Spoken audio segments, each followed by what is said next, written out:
Okay, everybody. So, welcome. Happy Western Wednesday. Happy Western Wednesday. So exciting. We love Western Wednesdays, as you can see.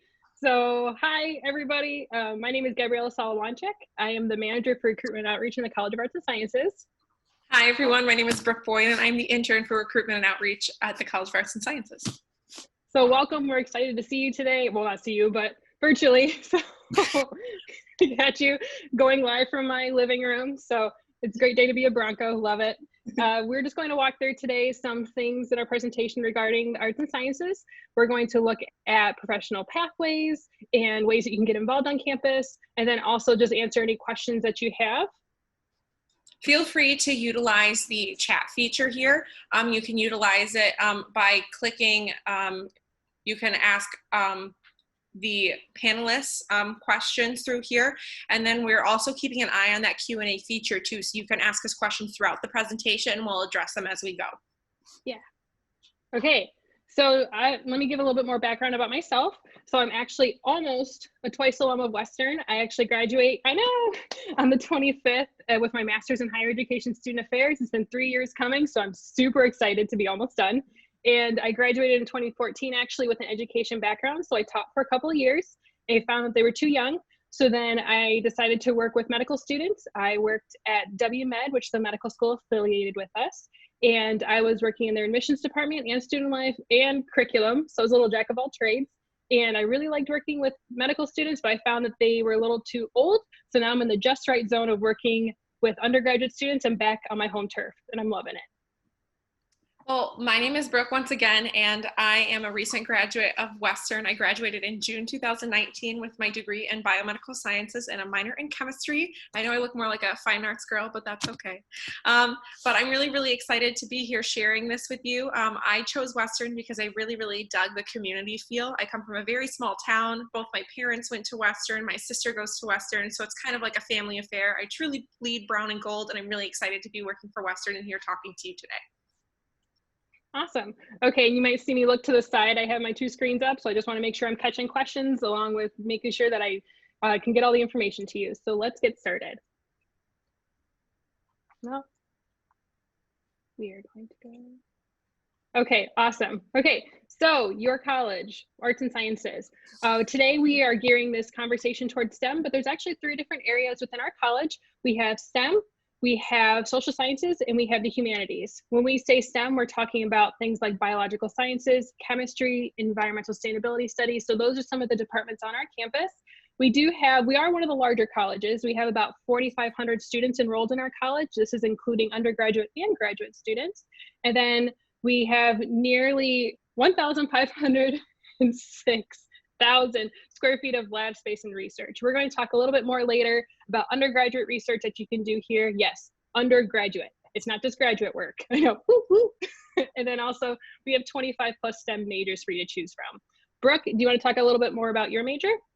Yeah, so I majored in biomedical sciences, which my ultimate goal is to become a PA. Basically, it's a really great major for you to think about if you wanted to go into the medical field, just you're unsure of what you'd like to do in it. At first, I thought that I wanted to be a DO, so that's a doctor of osteopathic medicine.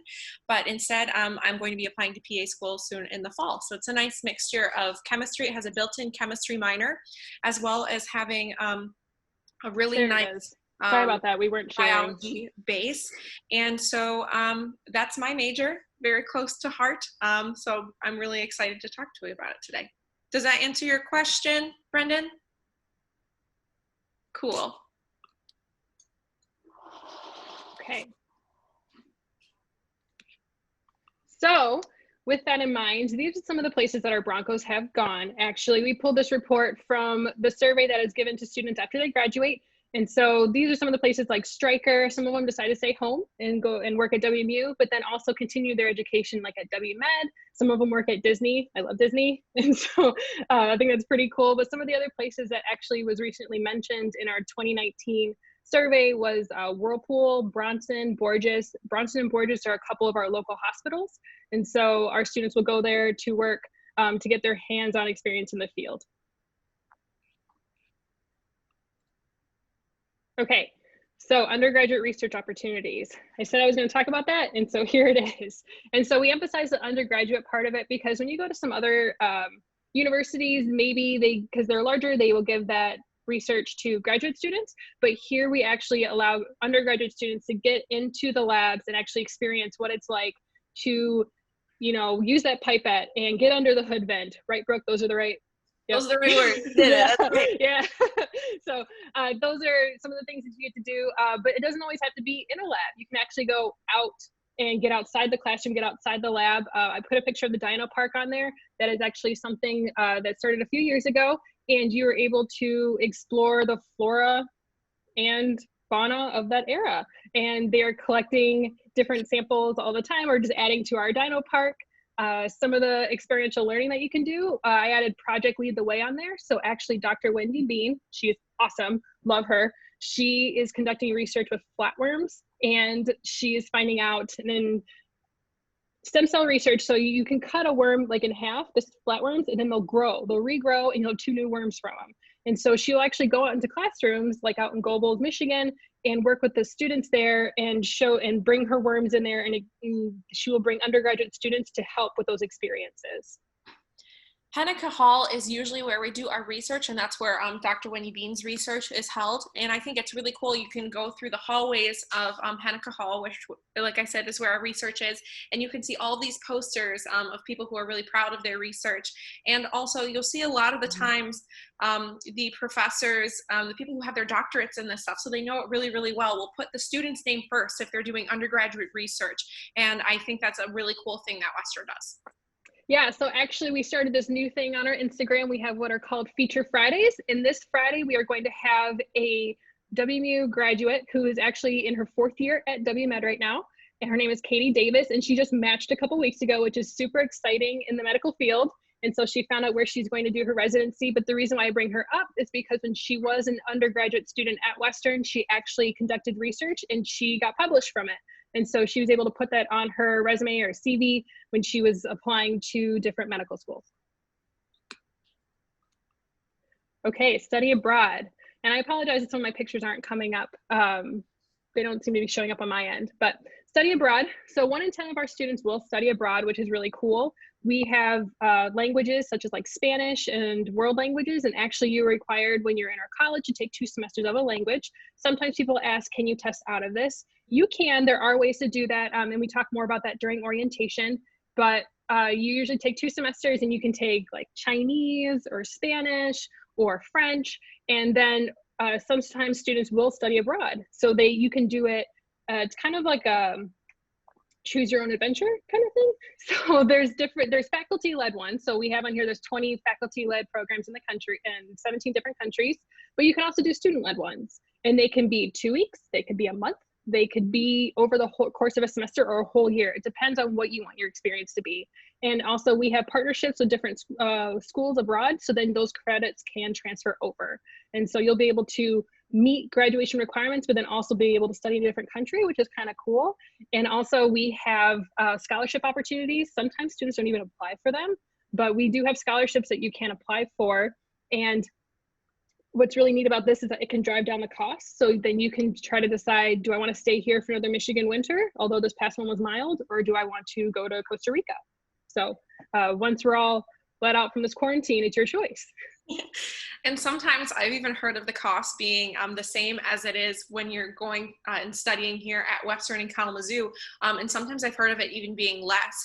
We also have opportunities such as the pre-freshman study abroad opportunities, and those can change every year. One that is common that we talk about a lot is going to the Dominican Republic. So before you step foot on campus in the fall, you can be earning credits towards a faculty-led pre-freshman, this one was Dominican Republic program, so you can get a couple credits underneath your belt before you're here for the fall. Yeah. Okay. So we have 3 different pre-professional pathways for you to choose from. And when we say pre-professional, we're talking about students that are interested in going on to professional school after they graduate. You do have to reapply when you're going to professional school. So even though WMed and Cooley Law are affiliated with us, it does not necessarily mean you'll go right from us to them. You still have to apply for these different programs. And we're going to kind of talk about what you can expect from our pre-health, pre-law, and pre-secondary education pathways. Pre-secondary education is actually a newer one for us, but we'll be able to walk you through all that. Okay, so pre-health pathway. So that list over there that you can see, we have many different choices for you. And basically the difference between being a pre-med major or a pre-health pathway is that when you come in, you'll be like a biomedical sciences or a biology major or chemistry, any one of those. And then you have a pre-health pathway. So if you decide you're like, you know what, I really am passionate about medical school, I really want to do this. And then halfway through, you're like, maybe I actually want to be a physician's assistant, let's switch. And so you can make that pivot and you can make that switch, and you're still taking similar courses. And so it's really nice to be able to have that option, because if you did come in as a pre-med major, or if you had that major and then you decide to switch to something else, it could result in different classes needing to be taken and could change what your course schedule would look like. And so it's really nice to be able to have that option. And then I put on here, we actually have 450 different RSOs, or registered student organizations, that you can join while you're at Western. And I put a couple on here that are actually students that are interested in pre-health will typically join, because not only do you get to add this to your resume and you get to network, but you get to go out and meet these professionals in these fields. And then everybody that you're with will be able to help you with MCAT, which is really big for medical school. They also be able to get you involved within the community, get those volunteer hours that a lot of health profession schools are looking for. Yeah, anything you want to add, Brooke? Yeah, with the pre-health pathway, it does come, like Gabriella said, with specific advisors that will help you. And those advisors will help you pick your classes that you need, make sure those boxes are being checked for that resume or that CV when you're applying to all of these different professional schools, these health professional schools. They maybe can suggest that you take a Kaplan course. Maybe they saw that your chemistry wasn't strong enough, and maybe you should repeat a course. They're there to help you through every step of the way, making sure that this somewhat kind of confusing, it seems, path getting to medical school, PA school, optometry school, PT school is more simple. They've done this 1,000 times over, so they know what they're doing, and they're there to really help you. Sorry about that. So that brings me to our next topic. I like to bring up WMed Start. And so because I did work at WMed, I am very familiar with admissions process for medical school. I'm also very familiar with WMed's admissions process with medical school. And so if you do have any questions afterward about what it's like here and then going on to medical school, that's fine. If you think of anything later, just let us know and I can help you with that. So basically, WMed is a private institution. It's under the umbrella of Bronson Borges, which are the two major hospitals I talked about earlier, and Western Michigan University. And so what does this mean? If you go to Western, since we are affiliated with them, you'll move quicker through the process. And so you'll be able to find out answers if you are going to get an interview, if you're going to go through the phone process, essays, anything like that. You'll find out quicker than somebody else that's applying that doesn't go to Western. So that's actually kind of nice perk to be able to know that when you're applying to a medical school, because that process can be very long sometimes. And so knowing a little bit sooner in the process than later can actually help you when you are deciding where you want to go. So, oh, bless you. So WMed Start is actually a pretty cool initiative that they have over there. So what you do is, you know how you typically apply your senior year for medical schools. You will take the MCAT sometime like your spring, junior year, summer, and then when you're applying to medical schools, in the medical school pool opens up in July that you can start applying, and then interviews usually start in the fall. And so if you are interested, if you want to try to apply to WMed ahead of time, because you know you're like, I am going to be a doctor, this is it for me, then you can apply actually your junior year without taking the MCAT. They will look at your SAT and ACT scores. They will also look at transcripts, letters of recommendation, your application, things like that. And they will not look, because you haven't taken the MCAT yet, they can't take that into consideration. And then once you submit everything, if you're invited for an interview and they decide that yes, they want you, which would be awesome. So if they decide that yes, they want you early on in the process, you sign a paper saying, yes, I decided I want to go to WMed. This is the only place I want to go. And then you are done with your search. Your senior year, you still take the MCAT as a formality, but you are still in medical school. Like, you got in, you're good. If you don't get in through the WMed Start route, that's okay. You can actually apply your senior year and it doesn't hinder your chances. It's a blank slate if you were to reapply your senior year. Okay. Okay, pre-law. Usually people don't think of law when they're thinking about sciencey things. So I thought I'd put this on here though, because you can be a patent lawyer. Actually, I know my husband, his whole side of his family, they are all patent lawyers. They had biochemistry degrees, and then they decided that they wanted to go into law, and it actually really is helpful if that's something you decide you want to do. And so we have different programs you can join, like the wrongful conviction program. There's also a pre-law society, but I also put a pre-law seminar course in there. And I'm sorry, I forgot to mention, we also have one for pre-health. These are courses that you can take. There are 2 credits, and you can take them your first semester that you are at WU, and you are able to meet professionals in the profession. That's a phrase. And then you get to ask questions and just really get to know what it would be like if you decided that's the path that you want to go on. And so and also the people that usually teach those courses are your advisors. So not only are you able to learn more from professionals and also get some writing under your belt, because there is some writing in the class, like with any college course, but you're able to talk with your advisor and really just figure out, best courses moving forward, and is this really the path for you? Okay, pre-secondary education pathway. I did say that this is a newer one, so then I'm just going to start talking about it. So we have different options for you. Pre-secondary education actually used to be in the College of Education and Human Development. They still have early childhood education and elementary education, but we have moved pre-secondary education over into our college for the content, right? And so when you are deciding you want to go into secondary education as a career path, you would study biology in our college, and then you would afterward apply to the master's program through the College of Education and Human Development. Those courses you see on the side there's the ES 2000, ED 3200, and then the ED 4200. You're required, in order to be able to take the MTTC test, you have to get a certain amount of contact hours. And so those hours you can get those hours through those classes, and then you'll be able to sit for the MTTC your senior year, and then you'd go on to apply for the master's program. And then I also put on there a student education association that you can join if you decide that this is a path for you. Okay, accelerated graduate degree programs. Brooke, you want to take this one away? Yeah, of course. So here at Western, we offer something called accelerated graduate degree programs. So if any of you have ever taken something like an AP class or maybe dual enrollment, it kind of goes along with that. So, with dual enrollment, you're taking a class that both counts for your high school degree as well as your bachelor's degree. And the accelerated graduate degree programs, you're taking courses your senior year that count both towards your undergraduate degree as well as your graduate/master's degree. So these are the programs on the screen that we offer. These are just our STEM related ones. We have some more of these, and a lot of these have been backed with research, and they've been in development for a long time. So you can earn your graduate degree as well as your undergraduate degree in 5 years rather than 6 years, where it usually takes to get your undergraduate and your master's degree. And the cool thing is you're paying those undergraduate prices when you are taking them as an undergraduate, as well as they're counting towards your master's degree.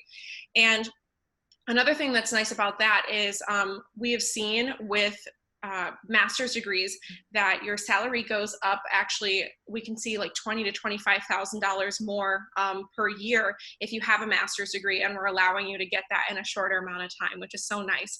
You're applying your junior year to these programs, and you have to have some letters of recommendations from some professors at Western. And then if you're accepted, you're taking those courses your senior year that both count towards, again, your undergraduate and your graduate degree.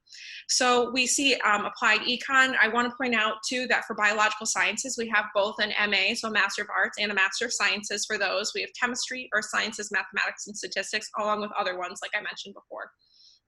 And what's really nice also, that something I did not mention earlier, is that if you have a couple different passions, if you're like, actually, I would like to study Spanish and biological sciences or biology, that's okay. You can definitely do that.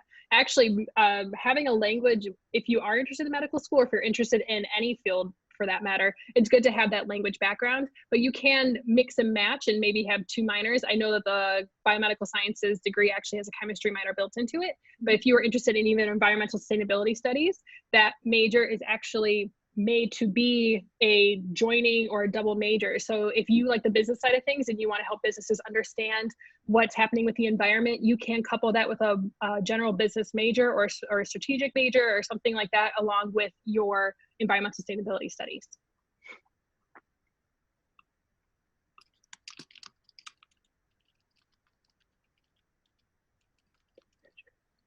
Sorry, I see a couple of questions popping up here.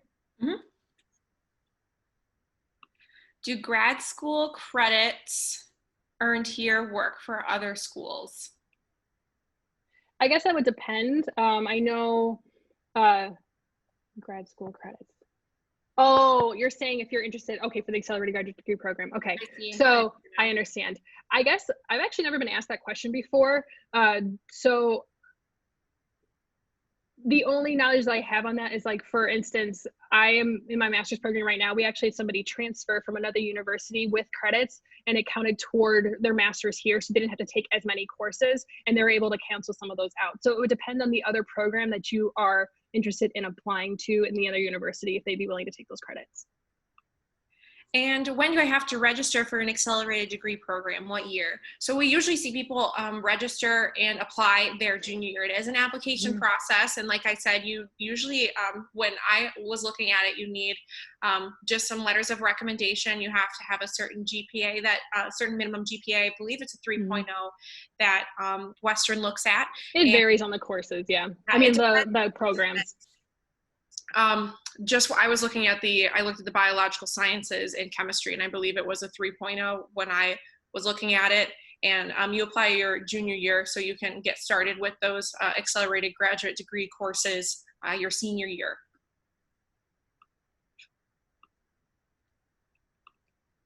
All right. Okay, so then how do we help you along this path, right? You decide these are all the things you want to do in school, but where's the support? Well, it's right here with the Student Success Services. You can also reach out to network with different faculty. It's really nice. It's something that I actually did when I came here. I reached out to our my English professor, and she and I became very close. We actually went to different book fairs together, things like that. And I really found that she was a great support system while I was here. But then these are the other support systems we have set in place for you academically. So we have the Bronco Study Zone that's actually located up on main campus. There's like this little section, and we're actually going to show you in a video in a bit, but there's this little section of science buildings, and Bronco Study Zone is located on the top floor of one of those buildings. And so it's really accessible for you if you were in a lot of science courses, as you would be if you're a STEM major, and you'd be able to access those. And they have free drop-in. So what that means is that they have this whole room set up, and there are different people there's students that can help you, maybe like 20 different courses. They'll have a list of different courses, and they have passed these, they've aced them, and they're coming back to get paid to do this. And so you can actually then go sit down with them, and then they'll be able to help you and walk you through everything. And it's really nice to be able to have that, because then you can also do peer-to-peer education. So you could be sitting there and helping everybody else, and teaching somebody helps you retain more information. And so you could also walk there with friends. It's really open, and they're very inviting to everybody that's there. Pure Academic Success Coach, that's someone that meets with you twice a week. It's something you have to sign up for. Usually they give preference to students that are in the College of Arts and Sciences, and that's a one-on-one academic session. So you can talk about study materials, the best way to study, if you have a test coming up, what are the things that maybe you need to work on more, if you have a paper that needs written. Actually, we have a writing center for that. But then you can also talk to your peer academic success coach about maybe different resources and what you can do for your paper. And then I'm going to defer to Brooke for the learning assistant. Yes, so I actually was a learning assistant for a combined biochemistry, organic chemistry course. So what a learning assistant is they take a course alongside the student. So I took this combined biochemistry, organic chemistry course, and I got back in the trenches to help the students because I knew what was coming. So what I did is I would lead about 3 or 4 study sessions per week. And what those study sessions were is they were just me helping students with homework. We would do test reviews.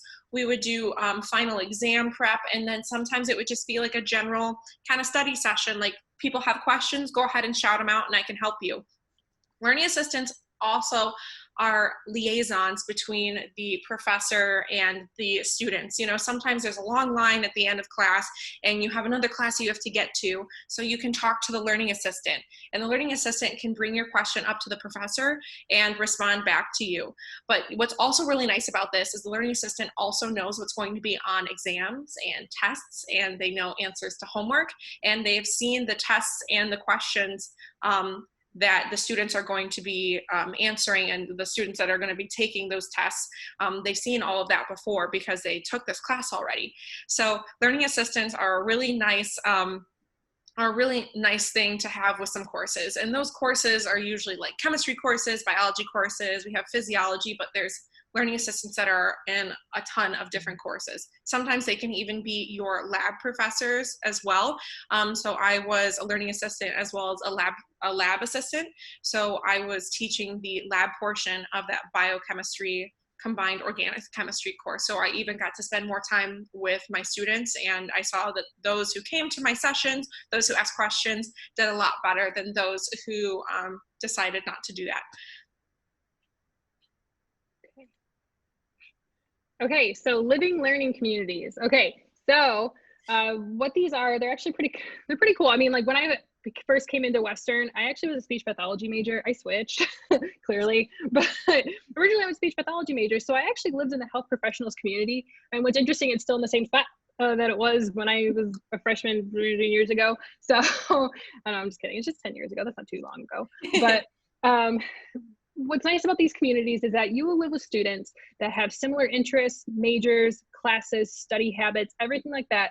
And it really helps you build, again, that support system that I was talking about that you need while you're here at Western or in college in general. It's really nice to be able to fall back on somebody. When I lived, it was Iker Lefebvre. That's where the health professionals is at. And we had a lot of the same classes, bios, 11, 20. We had the lecture hall together. We were able to ride the brown and gold bus, which go counterclockwise of each other during the day, and they're free to students. So if you don't feel like walking up the hill, you can take the bus. That's okay. You do get cabs of steel by the end of it, but you can take the bus, and those are down in the valleys. The valleys, if and when you decide to come and visit campus, I hope you do, but the valleys have a really nice dining facility, and you're able to visit that while you're on the tour, and you're also able to check out a valley dining center. This is usually offered during fall and spring. It's a little different in the summer, but you're still able to get that Western feel. We also have an honor STEM and health community. So one of our student ambassadors, actually Katie, she is a STEM honors student. She's studying psychology and Spanish. She switched it. I'm trying to remember. Yes, she's a minor in Spanish now. I think she also picked up a minor in criminal justice. Yeah, that sounds right. She's a jack of all trades. Yeah, she's just picking. No, psychology is still that main one for her. Behavioral sciences, actually, there's 2 different paths for psychology, and she decides that she wants to get a master's in psychology afterwards, so she chose the behavioral sciences side of it. And so she lives with other students that are in the honors college. The honors college, it's usually one of the stipulations that you have to be able to live there, is that to be an honor student. And what's nice is that they have extended study time and quiet hours.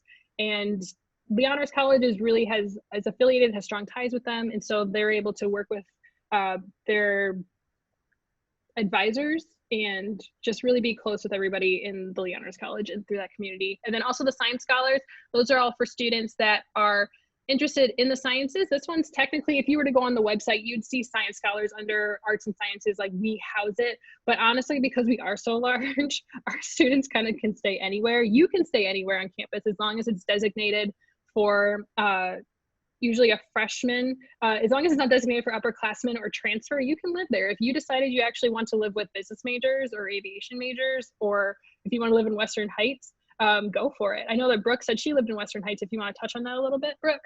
Yeah, I lived in Western Heights my freshman year. I was actually the first group to live in Western Heights. It was brand spanking new when I went in there, and it was really, really nice. We also had quiet hours, just like, these living learning communities. Mm-hmm. And I didn't have, sometimes the Bronco study zone will come up to these living learning communities, and that saves you a walk down to Waldo Library. But we didn't have that at Western Heights, but I remember that it was still a very studious and productive environment. My friends and I would all meet in the kitchen, and we'd grab some Sweetwater's donuts, and we would just do our homework all together at night. And then we'd watch American Horror Stories afterwards. There was like 15 of us. And it was a really great environment. But what I like to say about living learning communities is that it's for like-minded and like-majored people. So it's, you don't have to be, like Gabriella said, like a honors STEM health community kind of area major in order to live in, business Broncos. You can live with them. You can live in aviation. I actually had a couple friends who were business majors, and they decided to live with aviation majors because their friends were in aviation. So they ended up sharing a room together. Yeah, so it's all about really like what you want where do you want to live on campus? What do you want to experience? It's really nice to live on campus, especially if you don't have a car your freshman year. You can have one if you want to. It's $300 for the year for a parking pass, and you can have a car, which is, it's great. But I didn't have a car my freshman or sophomore year when I lived on campus, and it actually was nice because then I was able to take the buses, I was able to walk around, and I didn't have to worry about parking it on campus, gas, and all that kind of stuff. So parking on campus. Yeah. But it's really nice to live on campus. For me personally, I felt when I did live on campus, I also did live off campus when I was going to school at Western. I was able to be more immersed in what was going on around me. I was able to be more immersed in my education, as well as some registered student organizations that I was a part of as well. Okay. So actually, this next slide that we're going to show you is a, this is okay. Okay, so this is a good question. It depends on the person. Yeah, so this question is, which building is the best building to live in? Okay, so I think this could be a controversial topic, but depending on who you talk to. I personally really liked living in the valleys. 75% of our freshmen typically do live in the valleys. And so not only do you have students that you live with that have similar majors, but in classes, but they're going through the same experiences. And so that was really nice the first time I was away from home. I'm only about 2 hours away. I'm actually from Grand Blanc, Michigan, over on the east side of Michigan. And so it was nice to be able to have other freshmen that were from like Chicago, BUP, all over, to be able to have that bond and go through similar experiences. See, my sister also lived in the valleys, and I wish that I would have lived there. Frankly, I very much enjoy living in Western Heights. It was like the new sparkly, it was very appealing because it was the newest. But I wish I would have lived in the valleys. I could tell that my friends who lived there were very, very close with each other. My roommate is actually nodding her head yes, that she liked living in the valleys. And I feel like everybody was closer with each other. People would just leave their doors open, and people would walk in between rooms, and you would make friends that way, where I didn't really experience that at Western Heights. But I always felt that it was a conducive environment, even though there was a lot of people going, in and out of rooms and making friends with each other. It really all depends what your preference is. I really don't think there's a bad place to live on campus. I think living on campus is one of those experiences that I think if you can do it, I think you should do it. And I feel it just makes you more immersed in what's going on around you, with stuff going on campus, football games, different classes that you might be taking, study groups. So it's kind of suggestive. So I don't know. And also it depends on what kind of a room or bathroom situation that you want. So in the valleys, it is a suite style, which means that you and your roommate share a bathroom with another suite mate. So there's usually 2 or 1, depending if there's a single person that's living next to you. And then you share a bathroom, and you're in charge of cleaning it and coming up with that schedule and adding a shower curtain and your toilet paper and all that kind of stuff. Whereas if you live in a community style, those are actually all provided for you.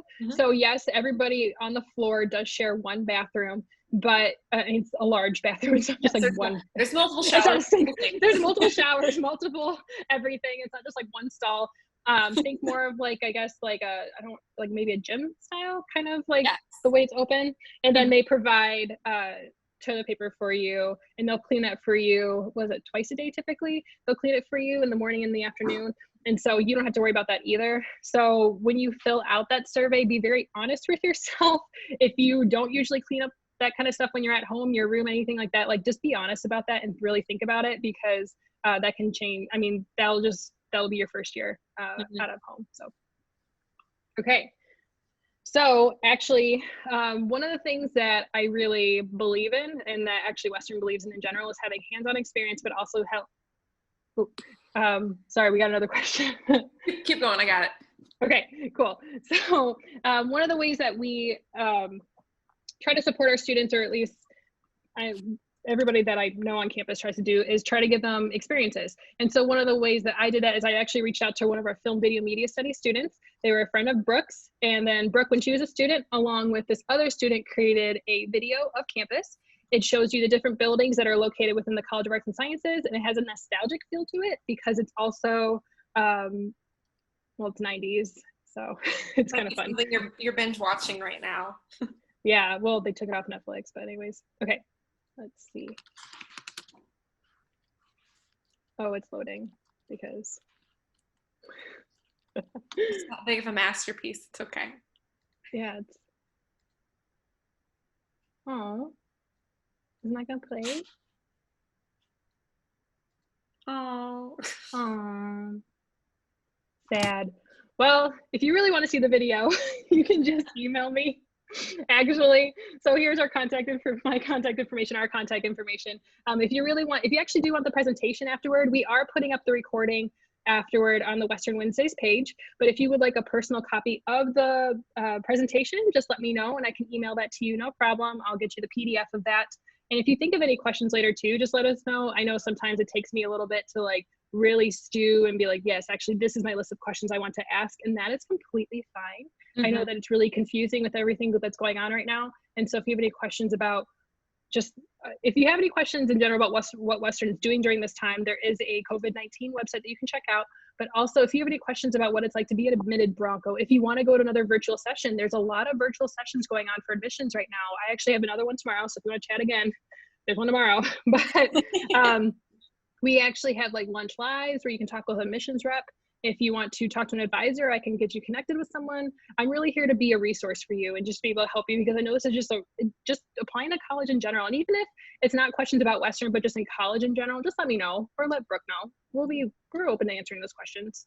So, and then also, of course, plug, connect with us. We have a Facebook, Twitter, and Instagram. The Instagram is actually the one that Brooke and I oversee. Those are those feature Fridays that I was talking about. And then also we just kind of put some fun facts out there and just keeping you connected with stuff on campus. We introduce you to our student ambassadors who you might meet if you ever come for a tour of the College of Arts and Sciences.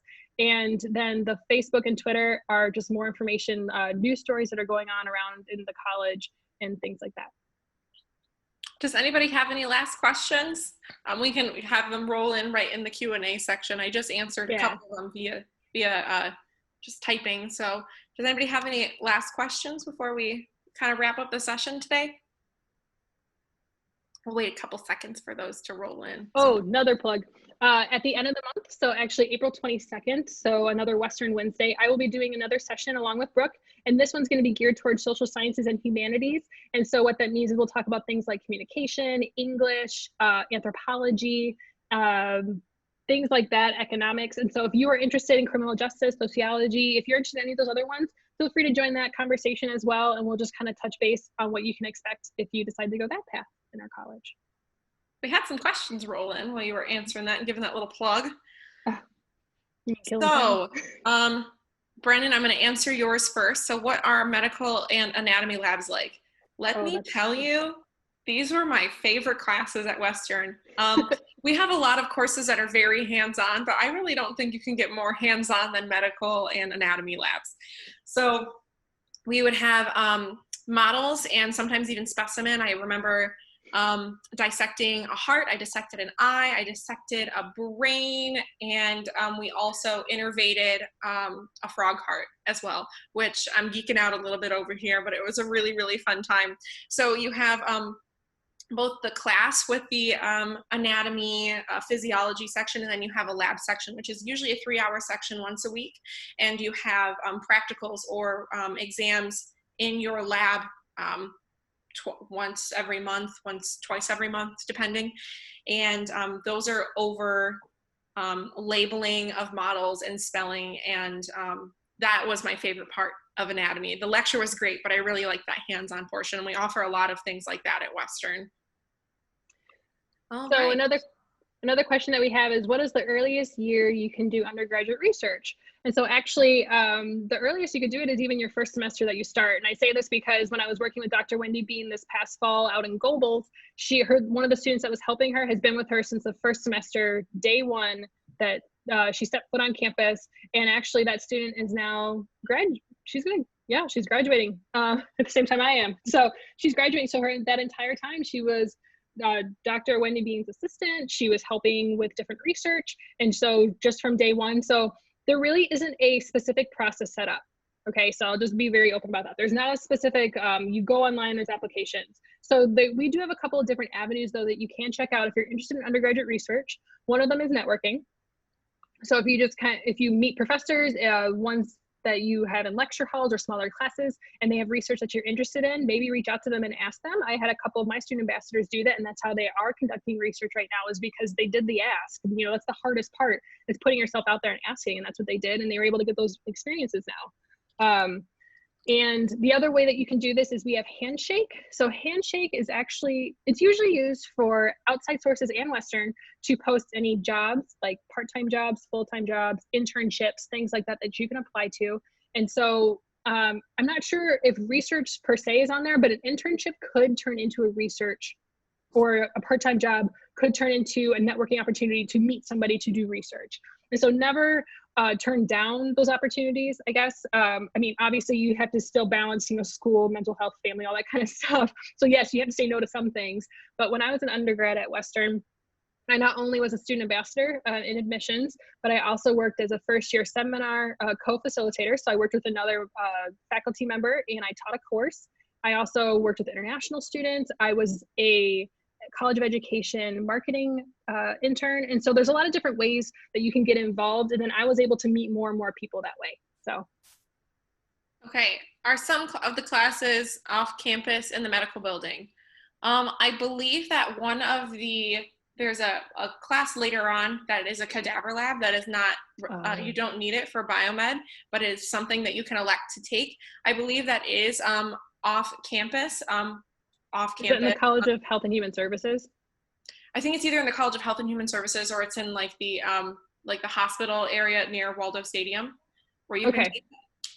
Okay, yeah. So live cadaver lab. So you're looking at deceased bodies and like dissecting them and labeling them. It's usually taken after anatomy and physiology. And just to clarify, all those, the cadaver lab, those are people that have donated their bodies to science, just to clarify that. But also, so WMed doesn't have any classes specifically, but if you were interested in, again, meeting people there and getting a tour, the tour is awesome. I actually gave the tour a couple times there when students that were interested at Western, they were part of some of the medical chapters, they would come on campus and then I would give them a tour of the building.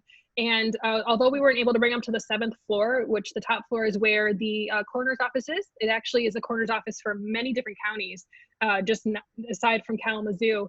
And you are able to see what a lecture hall would look like. Very cool. Technology is still very up to date, even though the building opened in 2014. And you're able to see what they have living learning communities there, although they don't live on campus. You're able to see they're assigned to A, B, C, and D communities. And in those communities, you have different colors and there's games and like that you can really, it's kind of like a mini fall welcome at the beginning of the year. And so they really tried to create a community feel. And so you're able to see all those different areas within the building during the tour. All right. So if I want to major in statistics, mainly sports-based, can I maybe intern with one of the teams at Western as practice? So I know that Brooke, you might be, because you're your sister, would you be able to answer this a little bit more? I think I could. Okay. So my sister works with the football team on campus. She actually has a job basically doing what I do, but for the football team. So again, it's a family affair. But I believe that there are opportunities to work and even like get internships on campus, especially with the football teams. I know some people in the College of Arts and Sciences, so film, video, media studies, are able to help with filming. So I believe that there's always opportunities available for those who seek them out, especially, you know, since we're working on campus and working with the football team. There's a lot of people who work for the football team. It takes a lot of hands. So I'm sure that any help that they're willing to get, they'd be welcome to it. So are there any opportunities to work/volunteer in a medical setting while attending classes at WMU? Yes, there are.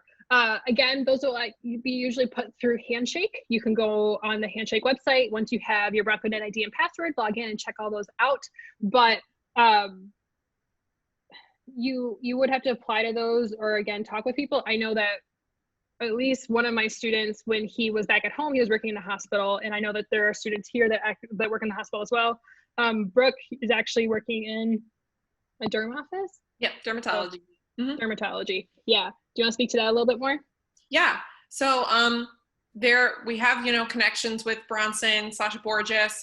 Like Gabriella said before, we are affiliated with Bronson, and one of my best friends, Casey, he's also studying biomed, and on the weekends he volunteers at Bronson. There's an application process for volunteering in most hospitals, and that's no different for Bronson, but he's able to help in the emergency room, restocking rooms, and those look really good on resumes and CVs for medical school, PA school, any pre-health kind of profession that you would like to go into. Through Handshake, there's a lot of opportunities for you to seek out. You know, you could get licensed to be a CNA, a certified nurse's aide. You could maybe get into phlebotomy. I had a couple friends who were working at Bronson in phlebotomy, and, you know, people who work blood drives and stuff like that. Those are all valid opportunities to work that look good on a CV or resume for medical school or PA school. All right. How do students determine whether or not moving forward with a PA career over a medical doctor? It's kind of personal preference. So you just kind of have to evaluate and dig a little bit deeper, maybe do some shadowing with both a PA and a medical doctor, and kind of see what works best for you. Medical doctors go to, they have 8+ years of schooling, so they have their undergrad, and usually they go on, they can get like a master's, but sometimes we see them going just from undergraduate to graduate, you know, going to medical school. And those are both 4 years, and then 4 years of residency outside. PAs do a master's program. So we also have a pre-PA pathway here at Western, and you can decide to do that if you would like. It's like a 2-year program for PA, and then there's no residency afterwards. But you know, a medical doctor does have a little bit more, I don't really know what the right word is, like patient power. So they are above a PA, but PAs and medical doctors work in working like close quarters, and they do a lot of the same things. So I think it's all up to preference. Do your research, do some shadowing, ask questions to medical doctors or PAs right now, and I think that's a good way to help you decide whether or not you want to do a PA career over like a medical doctor. And it's also just a couple things. One, I actually had a friend. She now works in a sleep clinic up in Grand Rapids. She was a neurosurgeon for a little bit, but she graduated biomedical sciences, and then she went on to PA school down in North Carolina, and she moved back, and now that's what she's done. And she did biomedical sciences here at Western.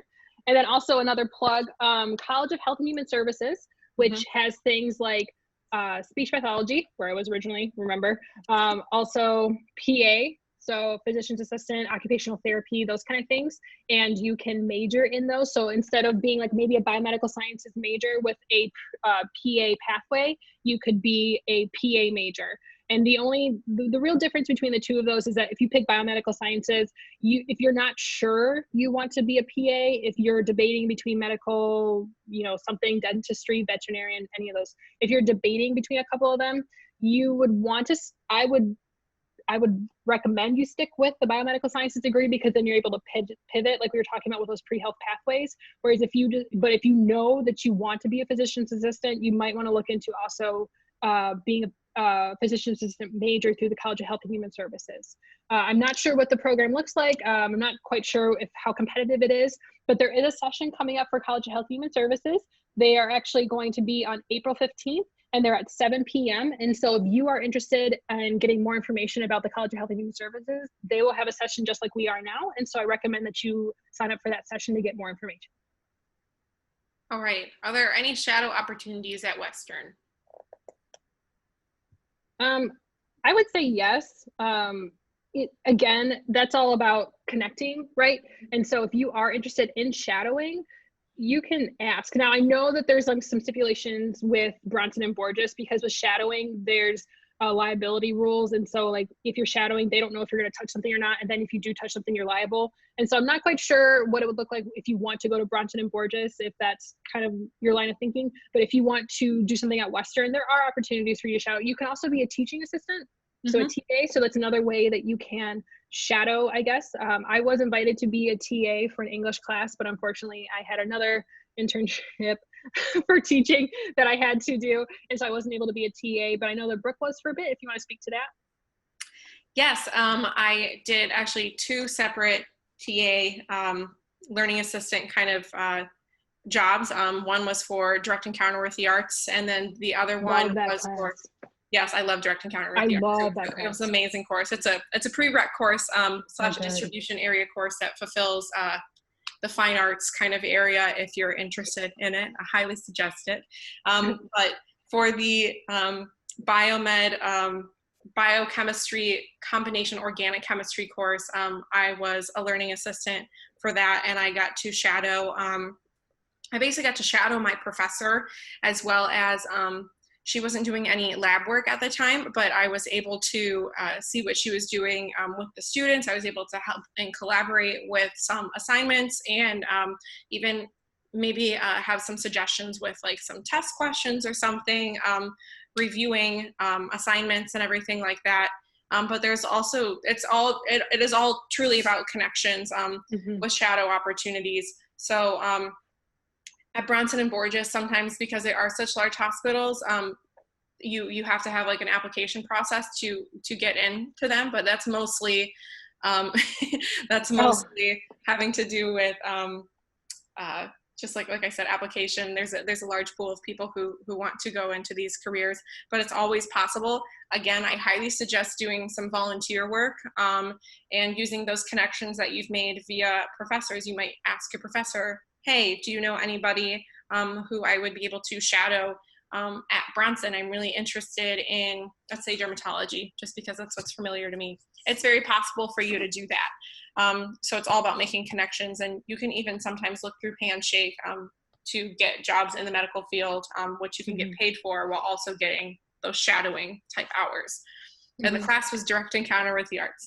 So yes, I typed that out, but yeah, direct encounter of the arts. I took that my sophomore year. Loved it. It's so great. It's because it's not just, you don't just sit in a lecture hall. It's actually interactive, and you get to go to like art museum, and you can also check out like KVCC, which is Kalamazoo Valley Community College, has a museum downtown that we were able to go check out for an exhibit. Also, there's productions put on through the Gilmore Theater, which is the theater department for the fine arts at our college. So we were able to go see some of those shows. And then also a couple major shows that came through. It's all lumped into your tuition or the class fee. So you don't really even think about it. I mean, you will later, but you don't really think about it. And so it's really fun. I really, if you need to fulfill that general education course, I really recommend taking that one. It's a great course. That was a really good question. Does anybody have any more questions before we wrap up? No, we have 7 minutes. So, well, use them. Eat them up if you need to. We got it.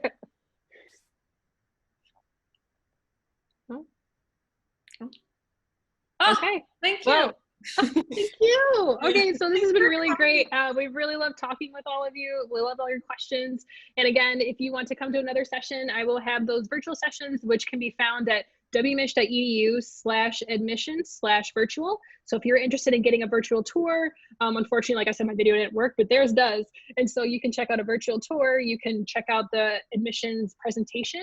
And then also you can see if you want to talk to an admissions counselor and talk to us. So yeah.